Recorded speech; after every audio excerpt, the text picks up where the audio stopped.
Hi guys! Today I'll show you how to make crispy baked buffalo wings easily. No mess of frying with great results. We'll need a parchment lined baking sheet, half a sheet tray size. You don't have to use parchment, but it'll be a little messier to turn the chicken and clean up without the parchment. I've got 8 whole chicken wings. For a crowd, easily double or triple the recipe. Cut the wings between the drumette and the wingette and the tip off.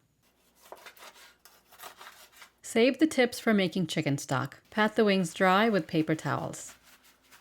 Put them in a large bowl. Here are the 2 ingredients that make the chicken wings crispy: cornstarch and baking powder. Add a little bit of salt to the chicken wings. I used only half a teaspoon because they'll taste too salty if you add more, especially since we're adding baking powder and covering them in spicy sauce at the end. Mix the salt into the wings. Mix the cornstarch and baking powder together. I like to use a small strainer and put the mixture in little by little. Cover the wings.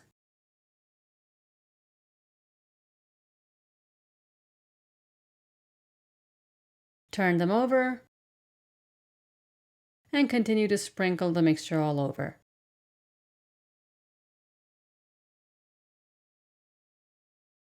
See all the baking powder granules left in the strainer. These are hard, and if you didn't use a strainer, you could bite into a sour spot on a chicken wing. Mix the wings to make sure they're coated really well. Put them on the baking sheet in a single layer with space in between them. Bake them in a heated 425 Fahrenheit or 220 Celsius oven for 20 to 25 minutes.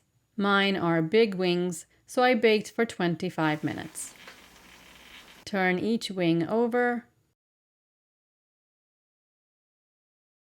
Back in the oven for another 20 to 25 minutes. In the meantime, I like to cut celery and carrots to serve on the side. They're crunchy and have lots of fiber, which balances the meaty wings. Wash the celery stalks under running water and dry them with a towel. Peel the carrots and cut them into about the same length as the celery. Blue cheese dressing is perfect with the wings and vegetables. Ranch dressing is also a good option. We can get the sauce ready. Into a big bowl, pour in your favorite hot sauce. I always use Frank's RedHot original sauce. Add melted butter. I use unsalted butter because the hot sauce is salty and we've already salted the chicken. Mix that well, and this is the perfect classic buffalo wing sauce. You don't need to add anything to this. No seasoning, garlic, etc. It already has that classic wing sauce taste. After 25 minutes,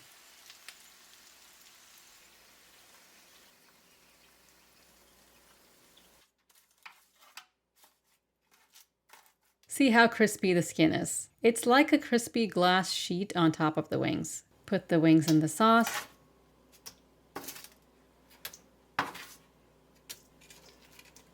You can hear how crispy they are. Coat them and put them on a serving plate.